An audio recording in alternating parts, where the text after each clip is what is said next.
A Victorian MP has travelled to Ireland in her ongoing campaign to force the Catholic Church to open a formal inquiry into abuse by the clergy in Victoria. The State Labor member for the Melbourne seat of Oakley, Ann Barker, is currently on a fact-finding mission in Ireland, where yet another major inquiry has just been handed down, criticising the policies of the Church and its treatment of victims. Ann Barker joins us now from Dublin. Ann Barker, good morning. Thanks for joining us.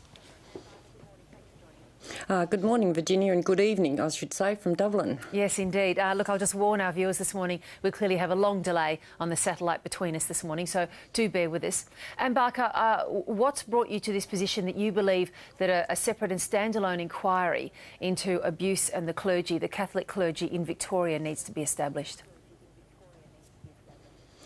Well, I think it's clear, if you look at what's happened in Ireland in particular, a state-led inquiry into the Church's policies and processes must be undertaken. What has happened here in Ireland is that the state has determined that these commissions of inquiry and reports must be undertaken because that is the way in which they have been able to ensure documentation is received, that the independent inquiries are able to gather the information and report on what has happened, and then the government and the state can respond appropriately. And that is why I think it's really important that we do this in Victoria, because at the moment we have internal processes of investigation or internal processes of people who wish to indicate that they are a victim, a survivor of abuse, and we do not have that open and independent inquiry. And ultimately it is the state, it is the government, it is the parliament that is responsible for the protection of children and responsible for the laws and practices and policies that take place. And state laws must never be overridden by church law.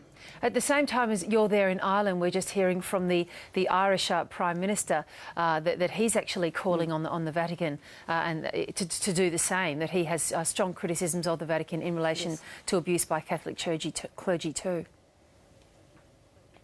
Yes, it's been a very interesting time to be here because I came over to talk to Judge Ryan and Judge Murphy about the Ryan and Murphy reports, and also to Colin O'Gorman, who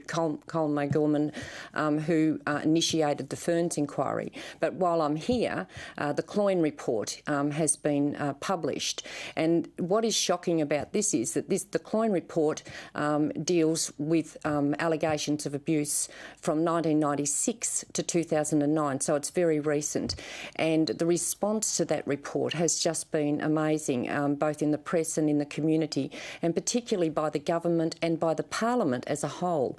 And they have today debated a motion which in part reads that the parliament deplores the Vatican's intervention, which contributed to the undermining of the child protection frameworks and guidelines of the Irish state and the Irish bishops, and expresses dismay at the inadequate and inappropriate response to complaints and allegations of child sexual abuse. And as they have been saying in the Parliament today, I haven't been able to watch all of it because I had a meeting today with Colin O'Gorman, but I have been able to see some of it, and all sides of the Parliament signed that motion, and all sides are calling on action, and they're certainly calling on the Vatican to provide an adequate response to the Cloyne report, because in 1996 the Church put in place, they say, policies, procedures to deal with these matters, to deal with complaints of child sexual abuse, and it's obvious from the Cloyne report that they have not followed those procedures and processes. So there's been some very strong response. If I can just jump in there, sorry to do so, but our time is a little bit short this morning. Yes. It's well known that in Victoria, your home state, that there's a somewhat traditional, very conservative Catholic hierarchy. When you come back and call for this inquiry in Victoria, do you seriously imagine that you'll get much cooperation from the Catholic Church in that state? I sincerely hope that I will. I can't answer that, but what I can bring back to Victoria is a great deal of information about the way in which it has been handled here and dealt with here, particularly in relation to the way in which inquiries have been conducted. And I'm very hopeful that I can bring that back and show that this is not just about the Catholic Church. This is about protecting. What the important thing about that this is about is protection of children, and the fact that crimes were committed. It is state law that takes precedence, and we need to open this up and deal with it. Ann Barker, good to talk to you today. Thanks so much for joining us.